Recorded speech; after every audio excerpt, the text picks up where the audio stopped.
right. So basically, if you want to iterate over things or do something multiple times, you want a loop. There are a variety of loops and loop types in Bash. And again, I'm probably going to fail to show you the proper syntax, and I'll probably flail a little bit. But one that I use all the time is for, don't use the $sign. So IN1472 echo done. So for do done.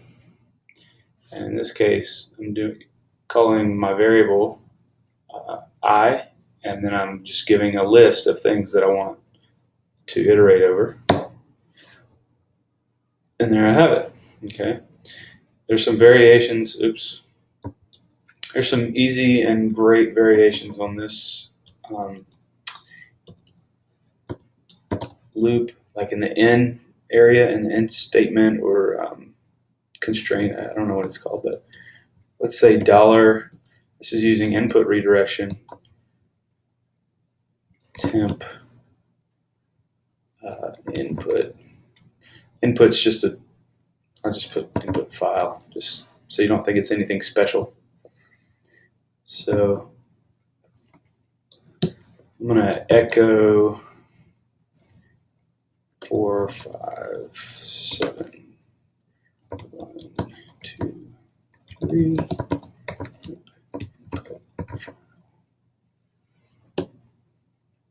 Okay. So I used output redirection for my echo to create myself a file, input file.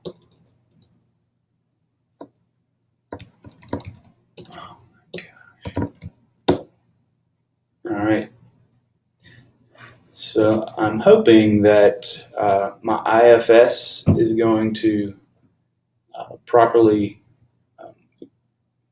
separate these words. The IFS is your internal field separator, which we've mentioned in previous videos. IFS can be modified, but by default, it's just any sort of space or new line or tab or just white space. So go back up here to my example. Ooh, and I see an error.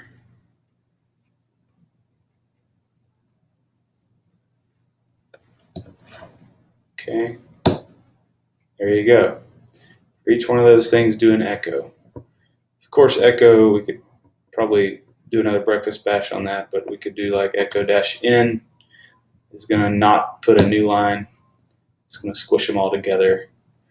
You could do all sorts of interesting things with echo, I suppose. That's not the point. What if I'm just going to show you, loops is where the IFS really becomes apparent and needed. So I'll just mention it again. If you, let's echo 5. We're going to append with double greater than to temp input file. So now we have 2 lines, and in that input file, let's just see what happens to our loop. So it sees everything as having a space between it, or some sort of white space, so it gives us several lines back. If we set our IFS equal to $tick backspace in tick,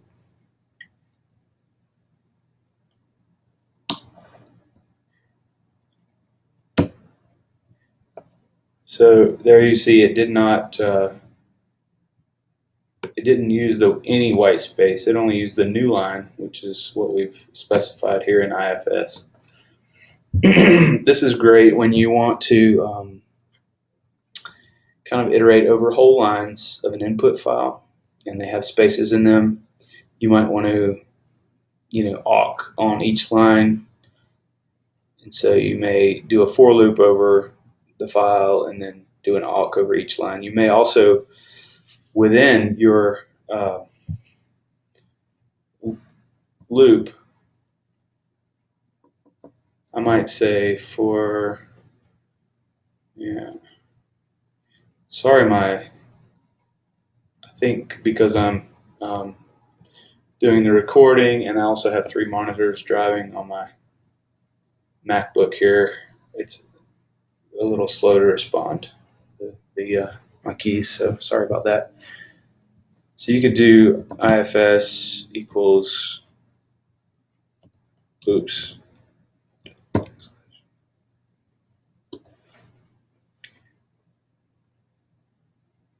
So maybe you want to, as you loop around your file, say another for loop or another something,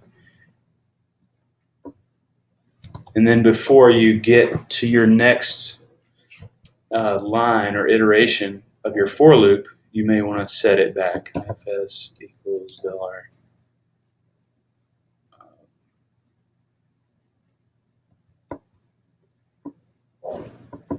All right, I might not correct, but just modify what I'm saying here. So maybe you want within your for loop for each line, you want to unset IFS so that it's the normal thing. And at the end of whatever you're doing, you want to set it back to what you want to iterate over in your for loop, your lines or whatever. Okay, so IFS is helpful in lots of situations. Looks like I've spent plenty of time talking about this type of for loop and IFS, so we'll touch on some other types of loops some other time, like the while loop. Same deal, while do done. And then there's another type of for loop which is more like a for each. Yeah, so we'll talk about those some other time. Thanks for joining. Are there any questions?